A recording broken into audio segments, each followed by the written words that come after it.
베란다에 제라늄 화분 두셨나요?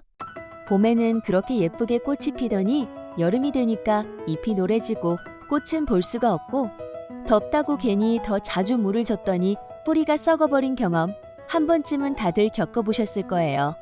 저도 그랬거든요. 제라늄이 이렇게 예민한 꽃인지 키워보기 전까지는 몰랐어요.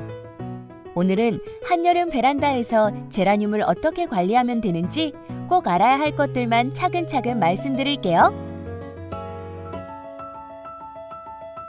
사실 제라늄은 여름에 약한 식물이에요.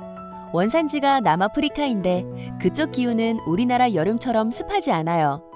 제라늄은 건조하고 서늘한 걸 좋아하거든요. 그러니까 우리나라 7, 8월은 제라늄 입장에서는 굉장히 혹독한 계절이에요.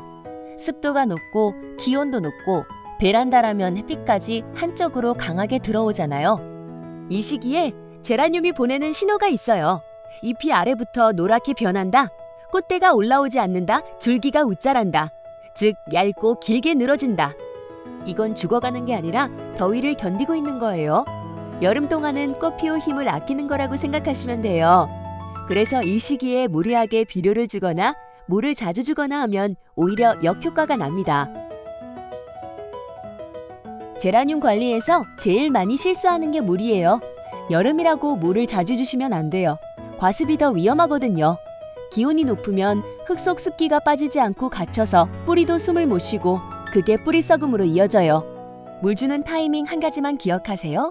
화분 흙 표면을 손가락으로 2에서 3cm 정도 눌러봤을 때 속까지 말라있을 때 주세요. 겉만 봐서는 몰라요. 반드시 속을 확인하셔야 해요. 여름엔 보통 5에서 7일에 한 번 정도가 맞는 경우가 많지만 화분 크기나 흙 종류에 따라 다르니까 달력 믿지 말고 흙을 믿으세요. 물 주실 때는 흠뻑 주되 화분 받침에 고인 물은 꼭 버려주세요. 이게 뿌리 썩는 가장 흔한 원인이에요. 그리고 물 주는 시간은 아침이 좋아요. 저녁에 주시면 밤새 습기가 빠지지 않아서 곰팡이나 병이 생기기 쉬워요. 제라늄은 햇빛을 좋아하는 식물이에요. 하루에 4시간에서 6시간은 햇빛이 필요해요. 그런데 한여름 오후 2시 이후의 직사광선은 달라요. 서쪽 베란다라면 오후에 정말 강한 햇빛이 들어오잖아요. 이때는 잎이 타버리거나 탈수 증상이 올 수 있어요. 여름엔 오전 햇빛은 좋고 오후 직사광선은 가려주세요. 얇은 커튼을 치거나 화분 위치를 조금 안쪽으로 옮겨두는 것도 방법이에요. 그 다음은 통풍이에요. 제라늄은 바람이 잘 통해야 해요. 베란다 창문을 아예 닫아두면 습도가 올라가고 병이 생기기 쉬워요. 아침 저녁으로 환기 한 번씩만 해주셔도 달라져요. 열대야 있는 여름밤에 창문 다 열어두기 어려우시면 베란다 한쪽 문이라도 열어두세요. 여름 동안 제라늄 꽃이 시들면 바로 따주세요. 시든 꽃을 그대로 두면 씨앗을 맺으려고 에너지를 쓰거든요. 그 에너지를 다음 꽃으로 돌려야 해요. 꽃대 전체를 밑둥에서 1cm 남기고 잘라주세요. 꽃만 따고 대를 남겨주시면 안 돼요. 잎이 노랗게 변한 것도 마찬가지예요. 노란 잎은 어차피 회복이 안 되니까 바로 제거해 주시는 게 나머지 잎에 좋아요. 옷자란 줄기는 어떻게 하냐고요? 여름엔 너무 공격적으로 자르지 마세요. 날이 선선해지는 9월 이후에 정리해 주시면 돼요. 여름엔 비료를 줄이세요.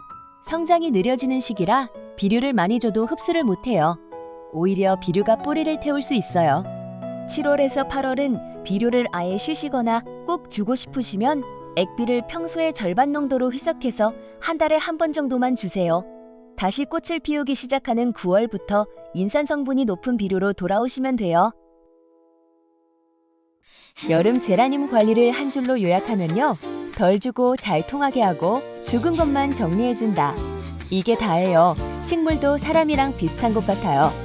더운 여름엔 가만히 버티게 두는 게 제일 좋은 돌봄이더라고요. 가을이 되면 제라늄은 다시 꽃을 피워요. 그때 예쁘게 피어나는 걸 보면 여름 내내 기다린 보람이 있어요.